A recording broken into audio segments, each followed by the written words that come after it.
Halo guys, selamat malam.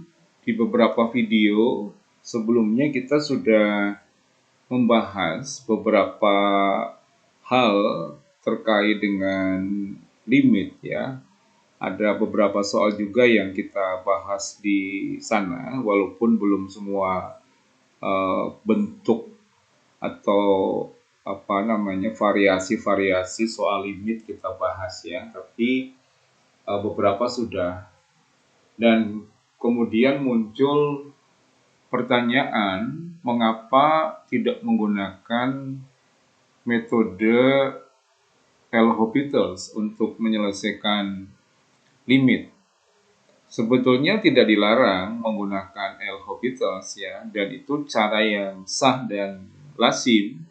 Tetapi dalam kelas di SMA memang metode L'Hopital biasanya belum diajarkan karena L'Hopital itu secara praktis menggunakan turunan atau diferensial ya.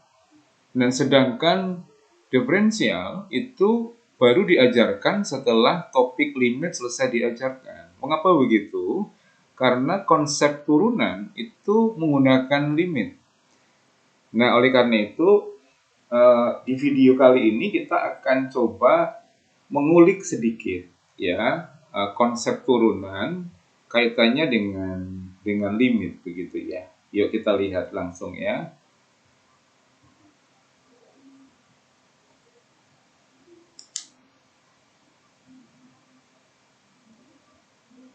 Ya, jadi ada di layar ini grafik fungsi ya, ini fungsi f begitu. Kemudian ini titik di sumbu X ya, dinotasikan angkanya adalah X. Kalau angkanya X dengan fungsi f, maka angka di sumbu Y-nya adalah fx. Pastikan seperti itu ya.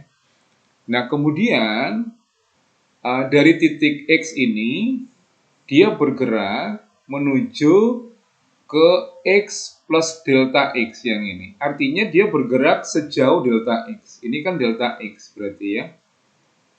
Oke, sampai di titik X ditambah delta X. Karena X-nya bernilai, karena sumbu X-nya bernilai X plus delta X, maka dengan sendirinya nilai di sumbu Y-nya adalah F dalam kurung X plus delta X. Begitu ya. Nah, turunan atau diferensial itu kan artinya adalah perubahan dari fungsi yang diakibatkan oleh perubahan nilai input. Nilai input itu berarti variabel X-nya ya dalam hal ini. Dalam skala yang sangat kecil, dalam skala yang sangat mikro begitu. Nah, gambar dari kiri kita pindahkan ke gambar yang kanan ya. Kita pindahkan ke gambar yang kanan. Jadi tadi perubahan nilai X-nya itu skala yang sangat kecil sehingga delta X itu mendekati 0. Delta X itu mendekati 0 ya. Gambarnya kita buat lebih detail untuk menjelaskan delta X yang mendekati 0 tadi. Oke ya. Jadi semula titik X dia bergerak sejauh delta X hingga mencapai X plus delta X. Tetapi delta X itu mendekati 0.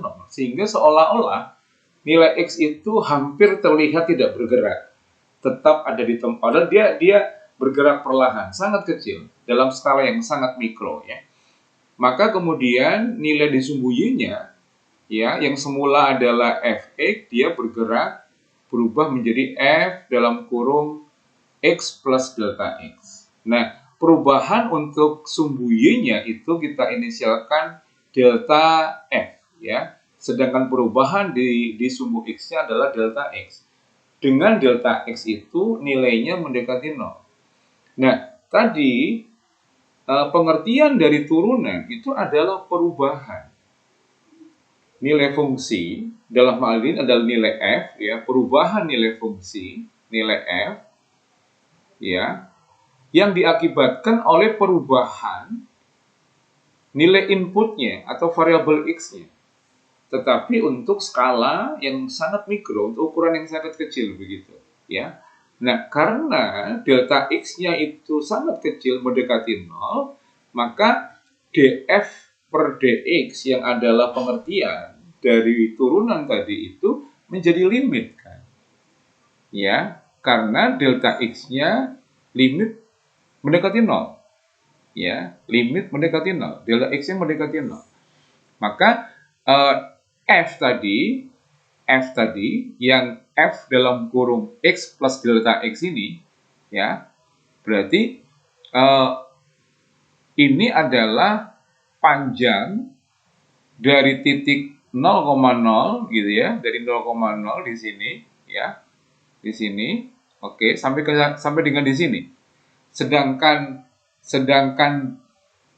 DF itu sejatinya kan panjang dari sini ke sini, ya, panjang dari sini ke sini, oke, sehingga DF itu adalah nilai F X plus delta X dikurangi nilai Fx, ya.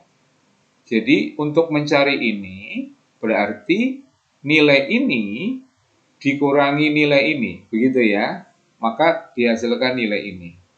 Nah, nilai inilah yang disebut dengan DF tadi. Oke. Kemudian dibagi dengan DX. DX itu yang ini kan ya. DX itu yang ini. Ya. Oke. Ini DX. Oke ya, itu DX-nya. Nah, DX itu berarti sebetulnya adalah X plus delta X dikurangi X, ya. Begitu ya. Nah, karena delta X-nya mendekati 0, maka kemudian perhitungannya kita masuk ke limit, ya, masuk ke limit. Oke. Nah, menjadi limit untuk delta X mendekati 0 dari F dalam kurung X plus delta X dikurangi Fx per delta X.